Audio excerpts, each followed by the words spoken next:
It's recording.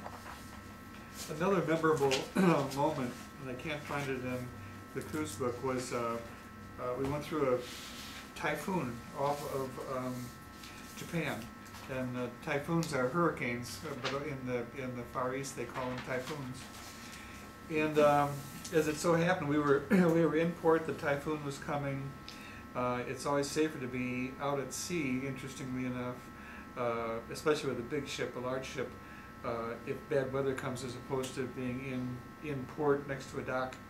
So we went out to sea, and the typhoons typically took a certain route as they came toward Japan and would curve to the north. So we came out and turned to the south. And when we did that, the typhoon turned toward us. So we turned back to the north, and then the typhoon turned toward us.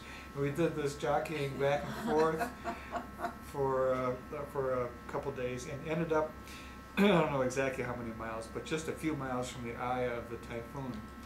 And it ripped apart a good part of the ship. It ripped off all of the gangways along the side of the ship. We didn't lose the anchors. But there was damage to the forecastle. The #1 elevator pit filled with water. We had a couple guys trapped in a compartment that was below all the water. We were able to get them out once we'd gotten away from the typhoon. But there was water, and there's a picture in one of these books.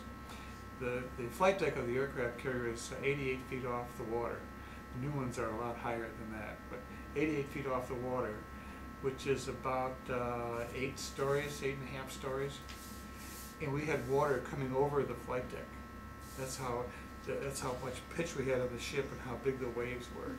It was just amazing. There were 255 officers on board, and there were like 12 of us that were eating regularly. So that was another memorable moment.